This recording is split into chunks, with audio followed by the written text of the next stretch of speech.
Talk about the portrayal of women and femininity in popular media has been done to death at this point, including by myself in some of my videos. But the focus is always on how the latest silly Hollywood product got it wrong, or on how strong warrior women were portrayed correctly in this or that franchise without coming across as a stereotypical jock with boobies. But in this video, I just want to appreciate femininity itself by analyzing Arwen from the Lord of the Rings. In the book, but also the movie, since she's given less time and narrative space in Tolkien's original text. But the movie did a great job of writing new stuff for her to do and to be, while still being completely loyal to the spirit of Tolkien's vision and the archetype that Arwen manifests. She's an all too neglected feminine archetype these days. One that I actually tried my best in exploring within my webcomic called Fractal Fables that you guys can check out on Webtoons for free. We'll leave the link down in the description if you're interested. All you have to do is click and start reading it. It's that easy. Though I warn you, the first 5 episodes are a bit trippy, but things start making more sense from there. Anyway, they almost did Arwen dirty in Peter Jackson's original trilogy by making Arwen hijack Eowyn's archetype and having her show up with a sword in Helm's Deep in the second movie, to go all Xena the Warrior Princess on some green Uruk-hai tushy, which would have been very silly for several reasons. Fortunately, the internet was already around back then and able to convince them otherwise, since this was before the big studios and the fans fell into a Chechnyan blood feud with each other, and the studios were open to fan complaints. However, some of those douchebags made Liv Tyler cry, which is atrocious. Leave her alone!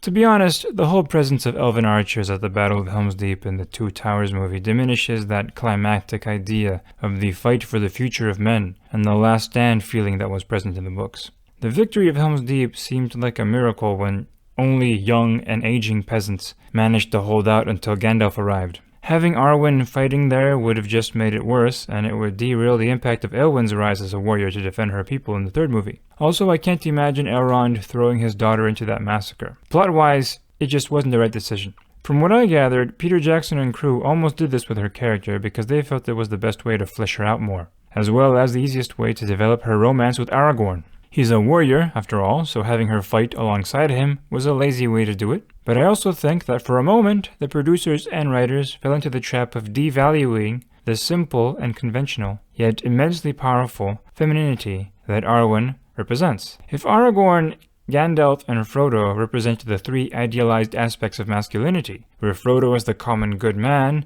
who bears the burden and is the most accessible ideal for normal guys like us to emulate, then I think that Galadriel, Eowyn, and Arwen are the idealized aspects of femininity in The Lord of the Rings. And I believe that Arwen is the most accessible archetype for younger women, while the authoritative maternal archetype of Galadriel is more for older women, and Eowyn is the archetype for women that are shit out of luck. I met plenty of women like her in Ukraine last year. They're amazing and admirable, but it's not a position you want to fantasize about being in, believe me. Which reminds me of that War of the Rohirrim anime movie that will probably have come out by the time this video gets uploaded. I legit forgot this thing existed until I started writing the script again. But that right there is a good example of our culture overemphasizing the warrior maiden archetype over the other expressions of heroic femininity. Don't get me wrong, I love me some warrior maidens, but as a wrinkly green swamp dweller in Dagobah once said, wars make not one great.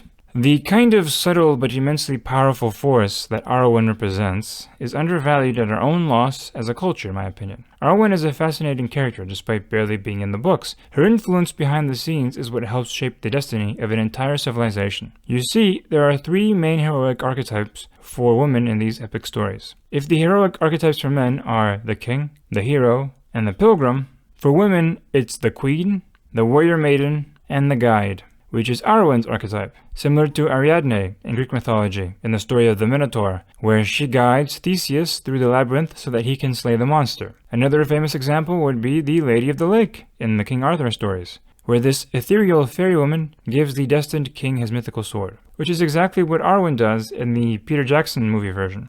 Great choice and very Arthurian, although in the Ralph Bakshi movies that was made years earlier, she doesn't appear at all. I don't think she was even mentioned. Oh man, what a shitty movie that was. Quite the trip, but I absolutely loved it when I was 6 years old though. Arwen barely appears in the books not because she's not important, but because of the sheer scale of the story, which means that tons of it must be left out to the appendices at the very back of the book. That's where her love story with Aragorn is written. but she was given more of a character arc in the movie than in the book. But the movie only achieved this by cutting out entire characters in order for her to have more space in the narrative, which I think was a good decision for the movie. Her love is a big motivating factor for one of the main plot lines about the return of the king. You know, the entire third book. In the books and films, Arwen guides Aragorn to his destiny, weaving his banner that he uses to rally an entire civilization around, and serving as his guiding star to the throne of Gondor. In the movies, she nudges him to overcome his insecurities. While in the books, Aragorn is less insecure, but can only be with her after he becomes king. So in many ways, he becomes king to be worthy of her.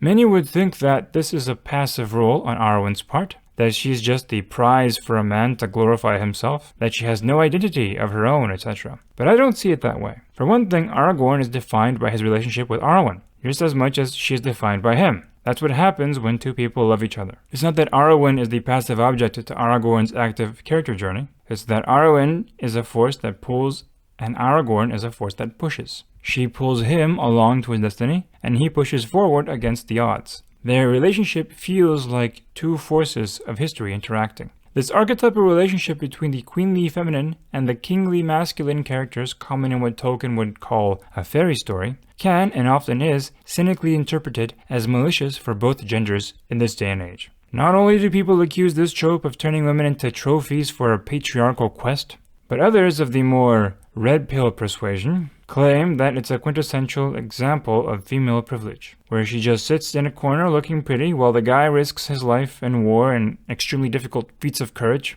only to then give her everything that he worked so hard for in the day of their marriage, only so that she can rob him of half of it after she divorces his ass and takes the kids. Yeah, both genders are capable of cynicism and feeling victimized by the traditional arrangement, but insisting on a cynical interpretation of reality can take the joy out of anything. Oh, you like eating eggs? That's chicken menstruation that you're eating, you sicko! Oh, you like the smell of flowers? You're sticking your nose into plant genitals, you pervert! Arwen is more of an archetypal force than an actual character in Tolkien's original books. She's the quintessential fairy princess, and her presence is always felt, but mostly unseen, keeping Aragorn grounded to his path, like gravity in a way. I think the reason for this is just the nature of the book themselves. It's an epic adventure book, and Arwen is a character more at home in the royal courts and palace halls, or in the green meadows, singing to the animals and making the birds land on tree branches close to her as she passes. Her place is not walking through the mud and dodging arrows with the boys, but characters like Arwen can be the center of their own stories too. In fact, the magical princess archetype is technically what built the multi-billion-dollar Disney empire. Snow White, Cinderella, and even Belle from Beauty and the Beast. It's not that characters like Arwen must be condemned to the background and not have a voice and be barely developed as a character. Sometimes, to be overlooked entirely. In fact, the opposite happens in most popular retellings of the fairy tales that we enjoy these days. The heroic warrior prince archetype that Aragorn represents is barely at all a character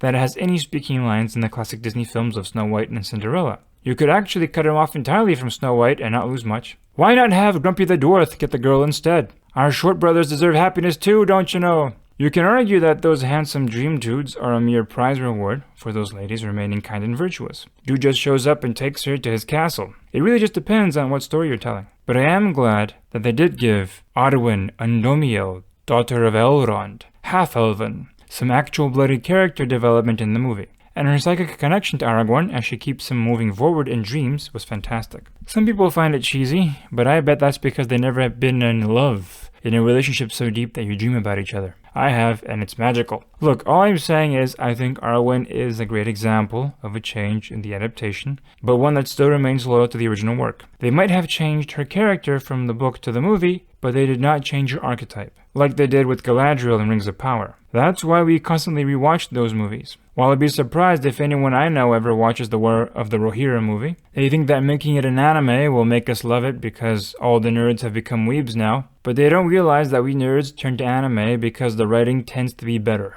Not because we like waifus that look like they're depressurizing in the Martian atmosphere and are getting their eyes all bugged out. What Peter Jackson did with Arwen's character was give her agency in a very interesting way. She stands up to her father and makes her own choice about how she'll live her life, which is an extremely common arc for female characters, even if it's handled poorly most of the time. But here it was done very well, since Elrond genuinely loved her and was only pressuring her because he wanted what was best for his daughter.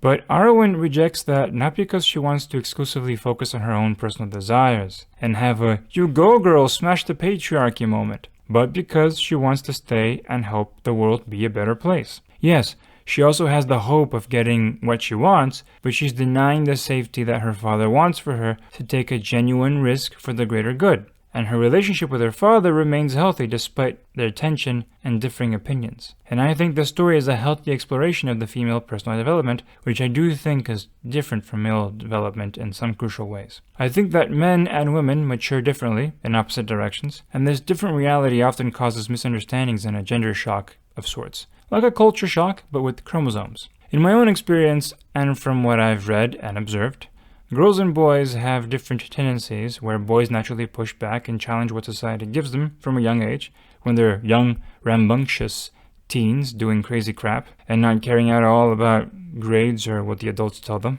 And becoming a man is about realizing that it's not all about you, and that the meaning of your life comes from dedicating yourself to something greater and to caring about something greater, and to find your place in society. It's why joining a sports team, the military, or a corporate career path with mentors and such becomes so important for the man, for the male journey. While girls tend to be more well-behaved and obedient to authority and social norms. They try to fit in more, and they try to live up to what they're supposed to be. Early on, as teen girls, they try to find their place. You see this in how they perform much better than boys in all educational levels. And girls tend to be more group-oriented and more readily adopt the values given by their society. But as they grow older, they start getting confused on who they are. They have difficulty differentiating what psychologically belongs to them or what belongs to what others influenced upon them. They start having difficulty with always having to live up to society's expectations. They accepted all those social expectations like they were supposed to, but now, once they're older, it's getting too much. For women, maturing to adulthood means setting up boundaries around yourself more, learning to not feel pressured to take on everything that the group wants you to carry, knowing your limits, but also that it's okay to think about what you want. While male stories are about fighting a quest or a mission, doing your duty, or something greater than yourself. That's why female heroic stories are mostly about finding their identity and affirming themselves in society and saying, "Oh, here I am," and such. That's what the Barbie movie with Margot Robbie was about, and it's why it resonated so much with audiences, especially the female side of the demographic. They gave Ken a feminine development path as well, where he discovers that he's Kenuff. Because that's the joke of the movie. The Kens are the women of Barbie Land. It resonated online with the guys, though, partly because of a joke, but also because postmodern society just isn't appealing for men to try to insert ourselves in anymore. But that's a conversation for another video. Anyway, the Barbie movie is an example of the female journey being poorly handled. That famous "it's hard to be a woman" speech at the end of the movie is the most ridiculous case of first world problems I've seen in a long time. And it really comes across as just a childish rant. It's hard not to be that guy in the movie theater that stands up and yells, "Grow the fuck up, lady!" Although, I admit that I do think that this is why there's a fundamental misunderstanding between men and women, where both sides think the other is immature, because they go through the stages of development, of maturing, in a different order. Men often feel that women are immature and selfish for just now, in their late 20s, early 30s, focusing on what they personally want and trying to affirm themselves, assert themselves, etc. And women think that men are tyrannical playground bullies for emphasizing group responsibility while they're in their 30s, when they should be enjoying self-empowerment seminars or something gay like that. Both sides don't realize that they're developing in opposite directions. But maybe I'm mistaken about this and I'm just generalizing about my personal experience, who knows. But I do think that Arwen goes through one of the best depictions of this character arc of asserting herself and making her own choices that we've seen on screen. Because she's not choosing to assert herself for her own sake, but because she's choosing to do what she believes is the right thing. Arwen asserting herself works as a heroic journey that she's going on because her identity is that of being the one to stay and help the fight. That's who she is. That's who she chooses to be. And ironically, she helps movie Aragorn to go on the exact opposite journey, where he has to stop doing his own thing and step up and be what others expect him to be, what they need him to be. The movie did a great job in portraying this mythical couple as the quintessential man and woman, and how the push and pull forces interact. Since in a way, Aragorn helped to push her to make the right decision. But I describe Arwen's archetype as a type of forgotten femininity, and I say that she displays the most accessible archetype for young women because Arwen is the good princess. Her power is derived from a quasi-paradoxical sense of simultaneous humility and self-worth. She is humble about what she wants, since she wants to be with a mortal man and to risk it all to help the fight against evil. But Arwen understands the incredible value of what she is, and she doesn't treat herself as something cheap to be spent on just anything or anyone. While the woman of our era is the exact opposite. She is prideful about her ambitions and seeks to obtain power for herself, but to obtain that, she submits herself to an all-consuming machine to be a cheap, disposable cog.